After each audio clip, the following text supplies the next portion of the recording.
Croyez-vous au Seigneur Jésus-Christ? Êtes-vous des hommes et des femmes de foi? Ah, petite différence dans la réponse. Qu'est-ce que croire?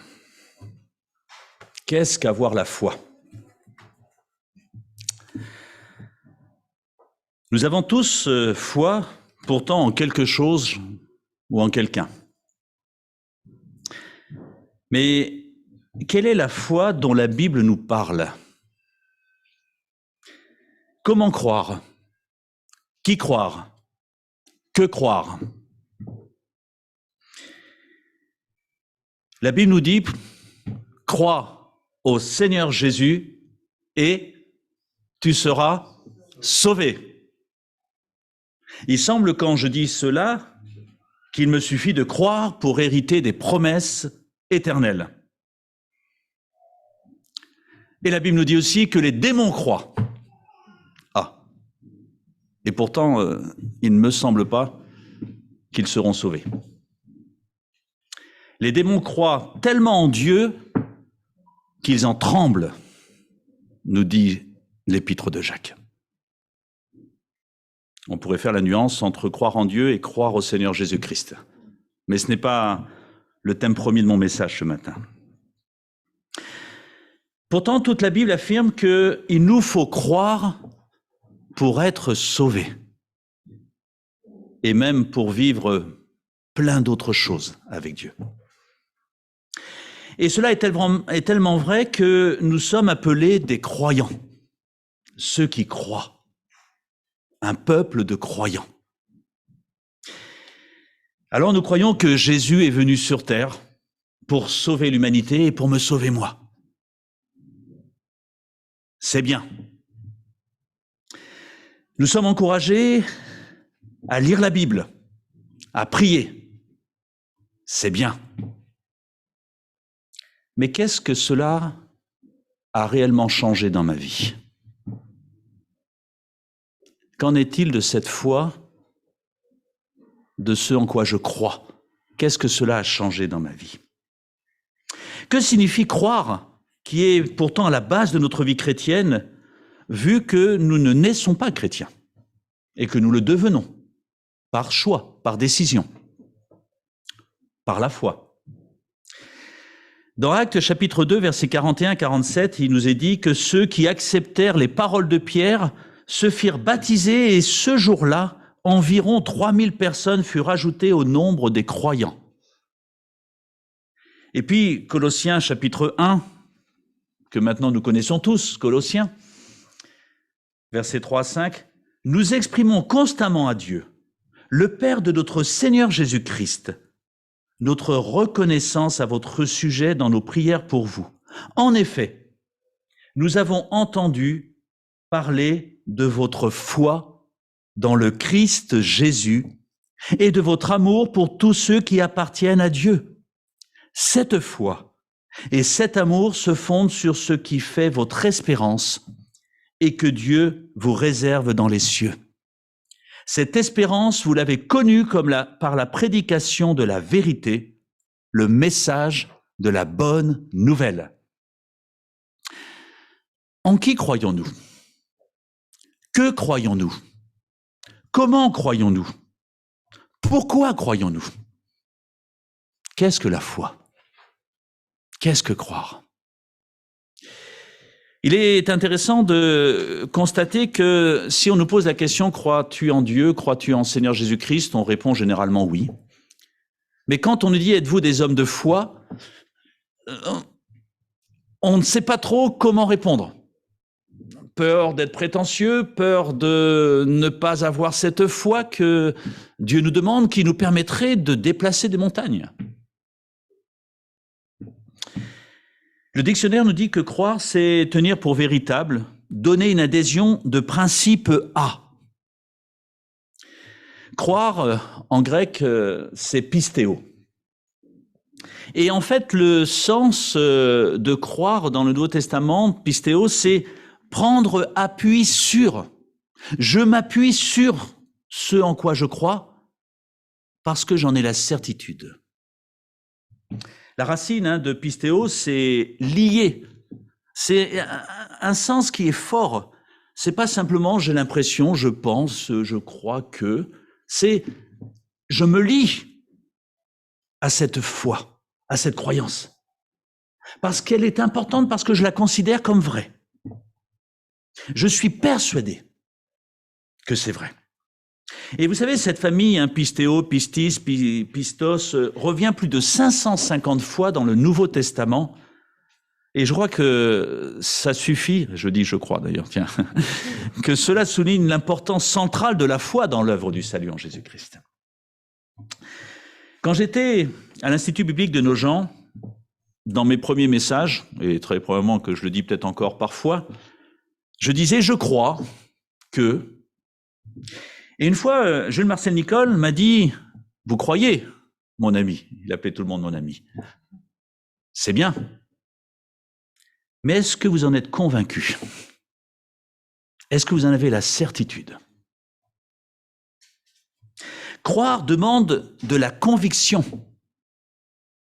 C'est plus que j'ai l'impression que, je pense que, c'est je sais que. Je sais que Christ m'a sauvé et qu'il m'aime. Apprendre à croire comme Dieu l'attend de moi. Et ça demande une adhésion totale, tenant pour véritable ce qui est dit. Je prends souvent cet exemple parce que pour moi, il m'aide à mieux réaliser ce qu'est la foi que je place en Dieu. Quand un enfant est en haut d'une piscine, je suis dans la piscine, il ne sait pas nager, et parce qu'il est mon enfant, je lui dis « saute dans mes bras ». Il va sauter dans mes bras parce qu'il croit en moi. Il sait que je ne vais pas le lâcher ou que je ne vais pas me retirer au dernier moment. C'est la même chose quand Dieu me dit « saute dans mes bras ». Je n'ai pas à avoir peur s'il va, c'est ce qu'il fait au dernier moment, si il ne sait pas trop s'il va m'attraper. Non, il sait pourquoi il me dit « saute dans mes bras ». Avoir la foi, c'est adhérer sur le témoignage d'autrui à une vérité ou à un fait que nous ne pourrions pas prouver humainement parlant. Je ne peux pas dire « oui, de toute façon, ça ne peut que marcher ». La foi, c'est de dire « ça va marcher si j'ai confiance en celui qui est en face de moi et qui me dit ». Croire en Dieu, c'est entrer dans une confiance absolue et inébranlable dans la vérité de ce que Dieu me dit. Vous savez, depuis le début de l'année, et même depuis la fin de l'année dernière, je parle beaucoup sur la notion que Jésus-Christ, c'est la parole que Dieu me dit. Et une parole qui est agissante, puisque dès la création, il nous est dit que la parole de Dieu dit et la chose se fait, et que c'est Jésus-Christ qui était à l'œuvre. Et ce Jésus-Christ, il est toujours à l'œuvre dans ma vie aujourd'hui. La foi, c'est avoir une confiance et une assurance totale dans l'accomplissement de ce qu'il me dit. Gaston Racine disait que la foi, c'est prendre Dieu au mot. Tu dis, je fais. Ce n'est donc pas simplement adhérer à une croyance, mais c'est prendre appui sur celui qui parle. Et en l'occurrence, c'est Dieu qui parle. Une foi vivante, agissante, par opposition, comme nous le dit Jacques, à une foi qui peut être morte. Et une foi morte n'a aucun impact dans la vie. Par contre, une foi vivante, elle est agissante. J'ai lu cette phrase que j'ai trouvée intéressante. Quelqu'un a dit que la foi, ce n'était pas croire quelle qu'en soit l'épreuve, mais obéir quelles que soient les conséquences. Parce que j'ai confiance en Dieu. La foi, ça doit se voir, nous dit Jacques. Je n'ai pas le temps de partager l'épître de Jacques, mais je vous encourage à relire Jacques chapitre 2, les versets 14 à 16, qui se résument ainsi: la foi, ce ne sont pas que des paroles, mais des faits, des actes, au risque sinon d'en faire une foi qui est morte. Par définition, une foi morte ne sert pas à grand-chose. Et Jésus sait faire la part des choses. Dans l'évangile de Jean, au chapitre 2, verset 25, il nous est dit: pendant que Jésus séjournait à Jérusalem pour la fête de la Pâque, beaucoup de gens crurent en lui, en voyant les signes miraculeux qu'il accomplissait. Mais Jésus ne se fiait pas à eux, car il les connaissait tous très bien. En effet, il n'avait pas besoin qu'on le renseigne sur les hommes, car il connaissait le fond de leur cœur. Intéressant de voir que Jésus ne considérait pas que parce qu'il croyait dans ce qu'il voyait, cela allait donner ensuite une réalité dans leur vie. La vraie foi est une réalité intérieure qui doit produire du fruit, conforme à la parole de Dieu. La grâce ne doit pas me rendre statique, mais elle doit produire une action, quelque chose dans ma vie, qui me permet de me baser sur ce en quoi je crois. Si je crois que le gâteau au chocolat qui est devant moi, il est bon, alors je le mange. Si je crois que ce que Dieu présente devant moi est bon, alors je le prends. La foi produit l'action. Sinon, elle n'est que religieuse et n'apporte rien. Tu es chrétien? Oui, je crois. Et qu'est-ce que ça apporte dans ta vie? Je ne sais pas. La foi doit m'apporter une réalité quotidienne. Ça a changé ma vie. Quand j'entends quelque chose qui me plaît, j'ai envie d'y souscrire et pas simplement penser à ce que j'ai entendu. C'était beau. Sinon, ma foi est morte, mais elle ne produit rien. Un bon arbre produit de bons fruits, un mauvais arbre des mauvais fruits. La foi qui sauve, c'est plus que dire « je crois ». C'est se consacrer personnellement et entièrement à l'objet de ma foi. J'y adhère, j'y fonce.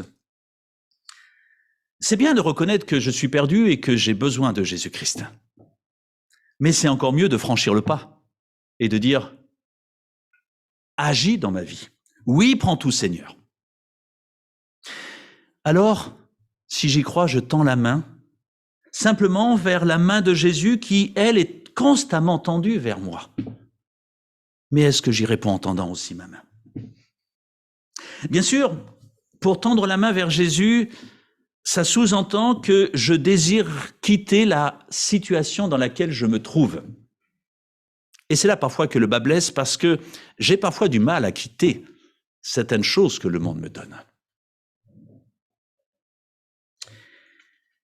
Et je crois que c'est probablement cette première décision qui va déterminer ma foi et les gestes qui vont en dégager. Parce que si je ne suis pas convaincu, je ne lâcherai pas certaines choses. La foi, c'est un don de Dieu. Et ça, c'est important parce que, comme nous le dit la Bible, c'est par la grâce que vous êtes sauvés. Par le moyen de la foi, cela ne vient pas de vous, c'est un don de Dieu. Ça veut dire que la foi ne se gagne pas. Elle ne s'achète pas. Elle se prend comme un don que Dieu me donne. Je n'ai donc pas essayé par moi-même de gagner cette foi, mais de dire « Seigneur, je la veux, parce qu'elle vient de toi. » Je prends possession de ce « tout est accompli ». Je le veux, c'est pour moi. Et généralement, quand je réalise ça, je ne remets pas à demain, je suis pressé que Dieu intervienne tout de suite dans ma vie. Comme ce gâteau au chocolat. Je ne veux pas le laisser perdre de sa saveur, c'est maintenant que je le veux. C'est la parole de Dieu qui communique la foi. Et là, j'aimerais m'arrêter sur un des versets probablement les plus connus de la Bible. Romains 10, 17. Déjà, certains savent de quoi je vais parler. La foi vient de ce qu'on entend, et ce qu'on entend vient de la parole de Dieu. Il est magnifique, ce texte. La foi vient de ce que j'entends, et ce que j'entends vient d'où? Vient d'où? Parfois, on se trompe parce que quand on dit ce que j'entends vient de la parole de Dieu, on a l'impression vient d'un livre doctrinal, intéressant, historique. Mais on oublie que cette notion vient de la parole de Dieu, c'est vient de ce que Dieu parle et me dit. Et là, c'est un peu différent. Je crois sincèrement que le nœud du problème de ma foi vient de là. D'où vient ce que j'ai envie d'entendre? Qu'est-ce que je place devant mes yeux? Qui j'ai envie d'écouter? Alors je vais faire une très courte parenthèse dans un sujet qui est très polémique actuellement. Vacciné ou pas vacciné? Pour ou contre? Je n'entre surtout pas dans ce débat. Et je regrette d'ailleurs parfois, entre une autre parenthèse, que peut-être le danger avec tout cela, c'est peut-être le problème par rapport à mes relations avec les autres que par rapport à ma santé parfois. Je ferme tout de suite cette parenthèse. Mais il est intéressant de voir que certains se sont convaincus de certaines choses, et là je ne dis pas si c'est vrai ou si c'est faux, je n'entre pas dans ce débat, mais parce qu'ils ont entendu, parce qu'ils ont vu ce qu'un tel ou un autre un tel disait, ont adhéré et sont entrés à fond dedans, au point d'en être convaincus. Je dirais simplement, qu'est-ce que j'aimerais que nous tous, croyants, chrétiens, nous soyons autant convaincus de ce que la Bible nous dit, de ce qu'elle m'apporte. Je ferme aussitôt cette parenthèse. Mais réfléchissez quand même. Face à cet idéal que Dieu propose à travers la parole de Dieu, qu'est-ce que je vais placer en opposition ou en concurrence avec ce qu'il me dit? Qu'est-ce que je place devant mes yeux? Qu'est-ce que j'ai envie d'écouter avec mes oreilles? La foi vient de ce que Dieu me dit parce qu'il me parle. Mais cela demande de l'écoute et de l'attention. Je le dis très souvent, nous évangéliques risquons parfois, à cause d'une mauvaise compréhension de la grâce, de penser que tout nous vient du ciel. Alors, je me trompe à chaque fois, oui, tout vient du ciel, pardon. Mais que ça va nous tomber naturellement sur nous, en nous. Non. Ça demande aussi que je prête attention, que je prenne le temps d'écouter ce qui m'est dit. Parce que sinon, ça risque d'entrer par une oreille et de ressortir par l'autre. Quels sont les filtres humains qui font que j'entends mal ce que Dieu me dit?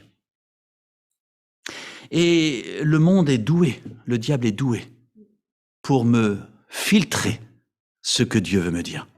Et ça a commencé tout de suite. Dieu a-t-il réellement dit? Je reviendrai sur où je vais l'aborder tout de suite. Dieu avait créé quelque chose de magnifique pour que l'homme puisse y vivre avec lui. Et il venait parler. Et l'homme écoutait, et la femme aussi. Et c'était merveilleux, c'était beau.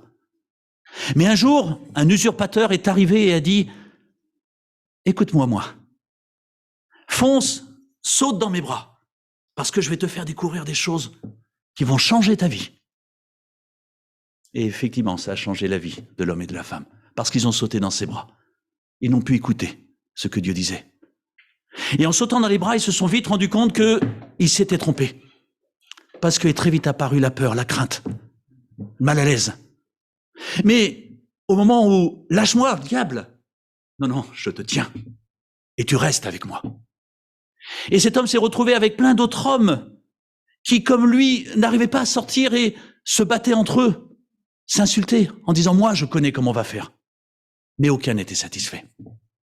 Et le maître de cette histoire, qui était le Créateur, qui est toujours le Créateur, a redit à cet homme et à cette femme « saute à nouveau dans mes bras, franchis cet abîme et reviens vers moi ».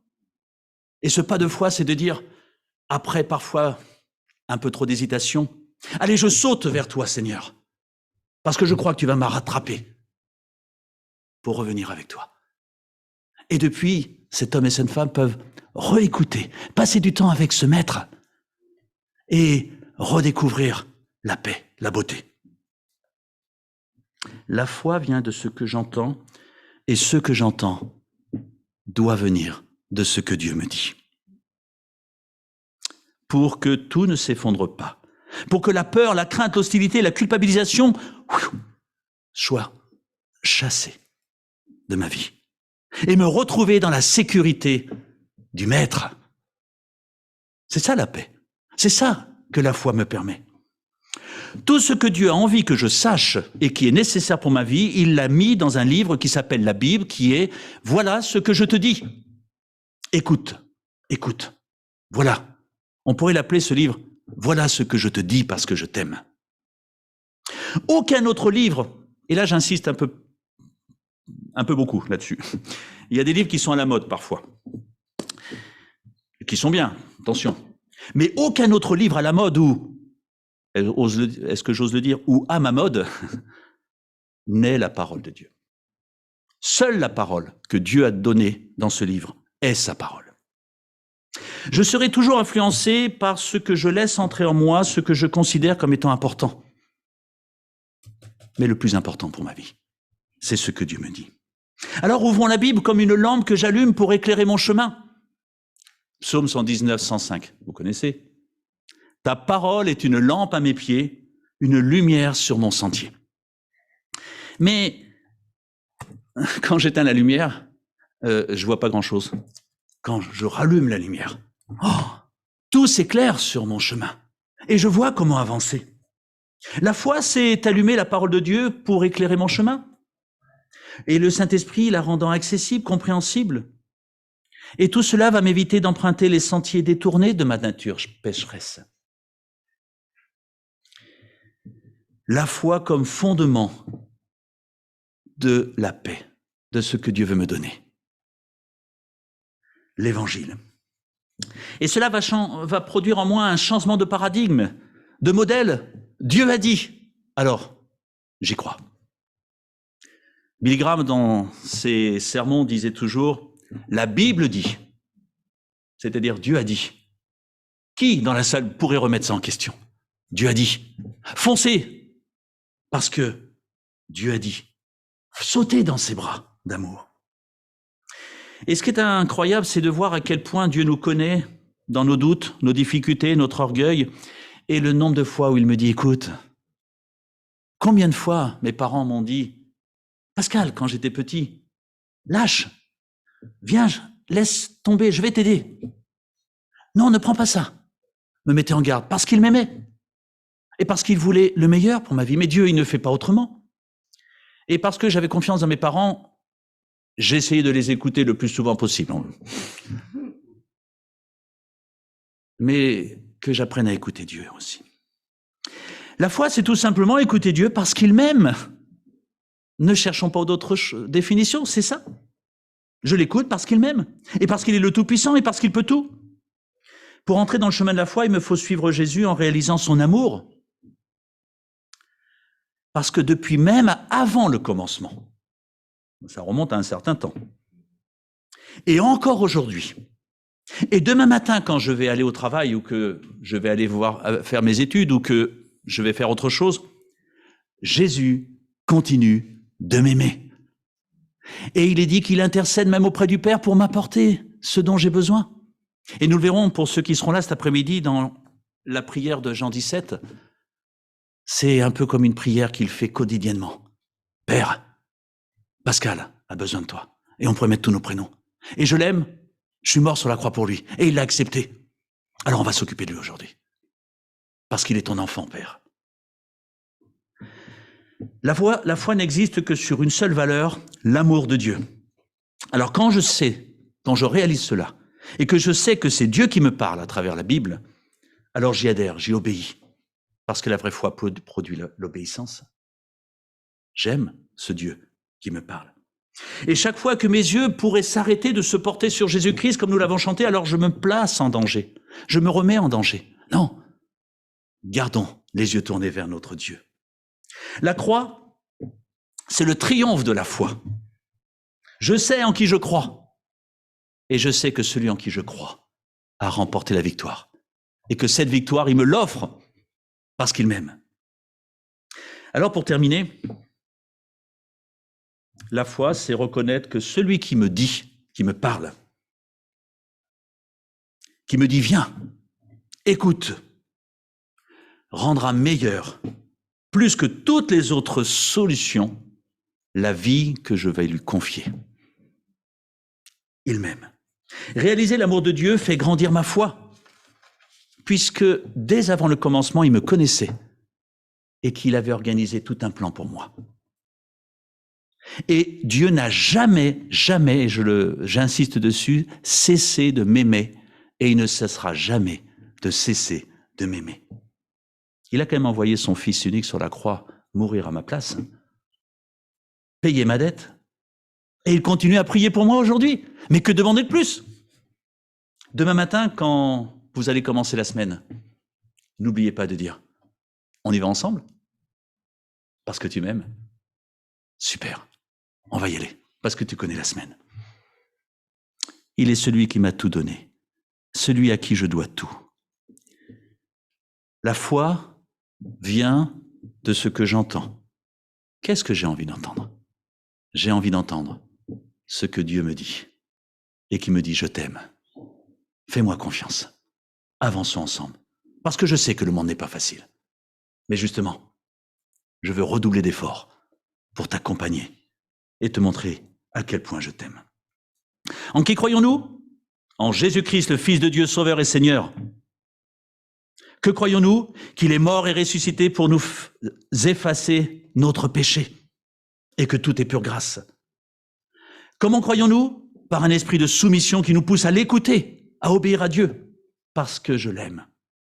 Pourquoi croyons-nous? Parce qu'il n'y a qu'un seul chemin qui en vaille la peine et qui mène au salut. Et ce chemin, c'est Jésus-Christ, notre Sauveur. Prions. Seigneur, merci. Merci parce que tu es celui qui nous parle, mais tu es surtout celui qui nous aime. Tu es celui qui a tout accompli sur la croix. Et nous sommes maintenant au bénéfice de ta grâce si nous apprenons à t'écouter. Seigneur, qu'aucun de nous dans cette salle n'oublie que tu nous aimes et que tu veux vivre quelque chose de merveilleux, même cette semaine avec nous. Seigneur, nous sommes tous imparfaits et pourtant, tu n'as jamais cessé de nous aimer. Merci de nous parler à travers ta parole. Que cette parole soit une lumière sur notre sentier, dans ce monde, que nous réalisions l'amour incroyable que tu as pour chacun de nous. Alors merci pour ton amour. Amen.